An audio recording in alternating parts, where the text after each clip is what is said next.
ಪ್ರತಿಷ್ಠೆಯ ಪಂಚರಾಜ್ಯ ಚುನಾವಣೆಗೆ ಈಗ ದಿನಾಂಕ ಘೋಷಣೆ ಆಗಿದೆ.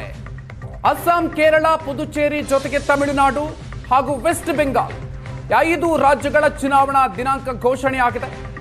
ವೆಸ್ಟ್ ಬೆಂಗಾಲ್ ಹೊರತುಪಡಿಸಿ ಉಳಿದ 4 ರಾಜ್ಯಗಳಲ್ಲೂ ಕೂಡ ಒಂದೇ ಹಂತದಲ್ಲಿ ಮತದಾನ ನಡೆಯುತ್ತೆ. ಅದರಲ್ಲಿ ಅಸ್ಸಾಂ, ಪುದುಚೇರಿ, ಕೇರಳ ಇದು ಏಪ್ರಿಲ್ 9ನೇ ತಾರೀಕು ಚುನಾವಣೆ ನಡೆಯುತ್ತೆ. ಇಲ್ಲಿ ಅದಾದ ನಂತರ ತಮಿಳುನಾಡಿನಲ್ಲಿ ಏಪ್ರಿಲ್ 23ನೇ ತಾರೀಕು, ಇನ್ನು ವೆಸ್ಟ್ ಬೆಂಗಾಲ್ನಲ್ಲಿ 2 ಹಂತಗಳಲ್ಲಿ ಮತದಾನ ನಡೆಯುತ್ತೆ.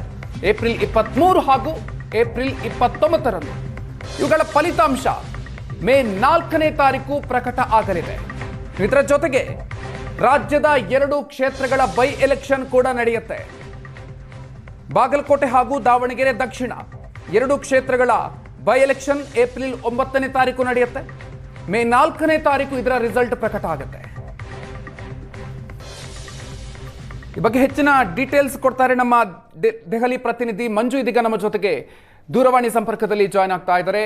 ಮಂಜು, ಇದೀಗ ಪಂಚರಾಜ್ಯಗಳ ಚುನಾವಣೆ ಹಾಗೂ ರಾಜ್ಯದ 2 ಬೈ ಎಲೆಕ್ಷನ್ ದಿನಾಂಕ ಘೋಷಣೆ ಆಗಿದೆ. ಡೀಟೇಲ್ಸ್ ನೀಡ್ತಾ ಹೋಗೋದಾದ್ರೆ ಮಧು, ಬಹಳ ಕುತೂಹಲಕಾರಿಯಾಗಿ ಕಾಯ್ತಾ ಇದ್ರು ಯಾವಾಗ ಅನೌನ್ಸ್ ಆಗ್ಬೋದು, ನಾಳೆನ ಇವತ್ತ ಅನ್ನುವಂಥದ್ದು. ಆದ್ರೆ ಇವತ್ತು ಬೆಳಿಗ್ಗೆ ಚುನಾವಣಾ ಆಯೋಗದಿಂದ ಸುದ್ದಿಗೋಷ್ಠಿ ಇದೆ, ಪಂಚರಾಜ್ಯಗಳ ಚುನಾವಣೆಗೆ ಸಂಬಂಧಪಟ್ಟ ಹಾಗೆ ಅನ್ನುವಂತ ಮಾಹಿತಿ ಬಂದ ಕೂಡಲೇ ಎಲ್ಲಾ ರಾಜ್ಯಗಳಲ್ಲೂ ಕೂಡ ಯಾವತ್ತು ಡೇಟ್ ಅನೌನ್ಸ್ ಆಗ್ಬೋದು ಅಂತ ಕಾಯ್ತಾ ಇದ್ರು. ಹಾಗಾಗಿ ಈಗಷ್ಟೇ 4 ಗಂಟೆಯಲ್ಲಿ ಸುದ್ದಿಗೋಷ್ಠಿ ನಡೆಸಿದಂತ ಸಿಇಸಿ ಜ್ಞಾನೇಶ್ ಕುಮಾರ್ ಅವರು ಪಶ್ಚಿಮ ಬಂಗಾಳದಲ್ಲಿ ಮಾತ್ರ 2 ಹಂತದಲ್ಲಿ ಚುನಾವಣೆ ನಡೆಯಲಿದೆ, ಉಳಿದಂತೆ 4 ಅಂದ್ರೆ 3 ರಾಜ್ಯ, 1 ಕೇಂದ್ರಾಡಳಿತ ಪ್ರದೇಶದಲ್ಲಿ ಒಂದೇ ಹಂತದಲ್ಲಿ ಚುನಾವಣೆ ನಡೆಯಲಿದೆ ಅನ್ನುವಂಥದ್ದನ್ನ ದಿನಾಂಕಗಳ ಸಮೇತವಾಗಿ ಘೋಷಣೆ ಮಾಡಿದ್ರು. ಅದರ ಜೊತೆಗೆ ಈ ಬಾರಿ ನಾವು ಮಾಡಿಕೊಂಡಿರುವಂತಹ ಸಿದ್ಧತೆಗಳು ಏನು ಅನ್ನುವಂಥದ್ದನ್ನ ಬಹಳ ಕೂಲಂಕುಷವಾಗಿ ವಿವರಣೆಯನ್ನ ಕೊಡ್ತಾ ಇದ್ರು ಸುದ್ದಿಗೋಷ್ಠಿಯಲ್ಲಿ.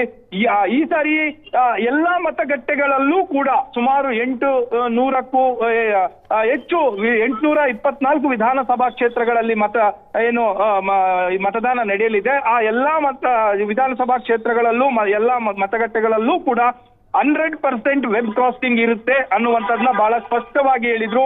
ಕಳೆದ ಬಾರಿ ಇದಕ್ಕೆ ಸಂಬಂಧಪಟ್ಟ ಹಾಗೆ ವಿಪಕ್ಷಗಳು ಹಲವು ಬಾರಿ ಧ್ವನಿ ಎತ್ತಿದ್ವು, ಯಾಕೆ ಎಲ್ಲಾನು ವೆಬ್ಕಾಸ್ಟ್ ಮಾಡೋದಿಲ್ಲ ಅನ್ನುವಂಥದ್ದು. ಹಾಗಾಗಿ ಈ ಬಾರಿ ಅದನ್ನ ವಿಶೇಷವಾಗಿ ಪರಿಗಣನೆ ಮಾಡಲಾಗಿದೆ ಅನ್ನುವಂಥ ವಿವರಣೆಯನ್ನು ಕೂಡ ಕೊಟ್ಟರು. ಅದರ ಜೊತೆಗೆ ಎಲ್ಲಾ ಅಭ್ಯರ್ಥಿಗಳು ಯಾರ್ಯಾರು ಚುನಾವಣಾ ಕಣದಲ್ಲಿ ಇರ್ತಾರೆ ಆ ಎಲ್ಲಾ ಅಭ್ಯರ್ಥಿಗಳ ಫೋಟೋ ಕಲರ್ ಫೋಟೋದಲ್ಲಿರುತ್ತೆ ಫಾರ್ ಐಡೆಂಟಿಫಿಕೇಶನ್ ಪರ್ಪಸ್ ಅನ್ನುವಂಥದ್ದನ್ನು ಕೂಡ ವಿವರಣೆಯನ್ನ ಕೊಡ್ತಾ ಇದ್ರು.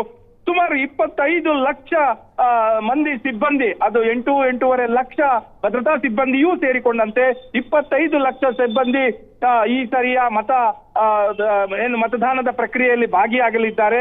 ಎಲ್ಲಾ ರೀತಿಯಿಂದಲೂ ಕೂಡ ಮಾಡಿಕೊಂಡಿದ್ದೇವೆ ಸಿದ್ಧತೆಗಳನ್ನುವಂತ ವಿವರಣೆಯನ್ನ ಕೊಡ್ತಾ ಇದ್ರು.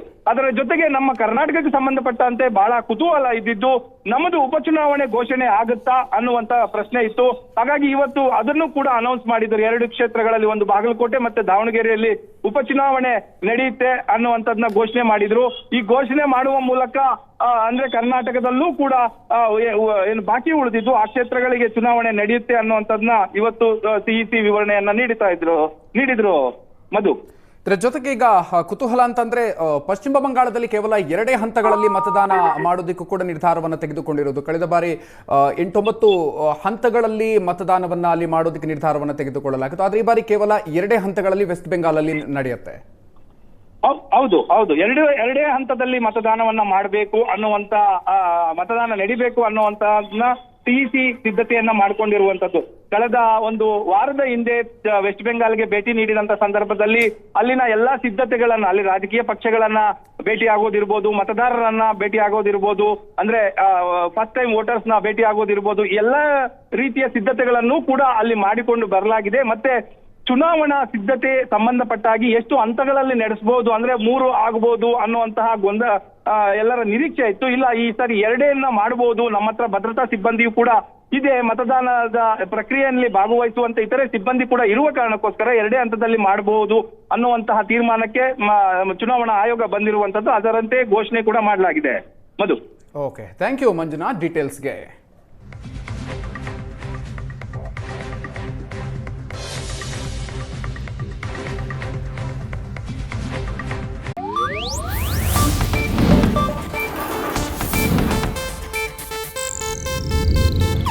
ಇದು ಏಷ್ಯಾನೆಟ್ ನ್ಯೂಸ್ ನೆಟ್ವರ್ಕ್ ಪ್ರಸ್ತುತಿ.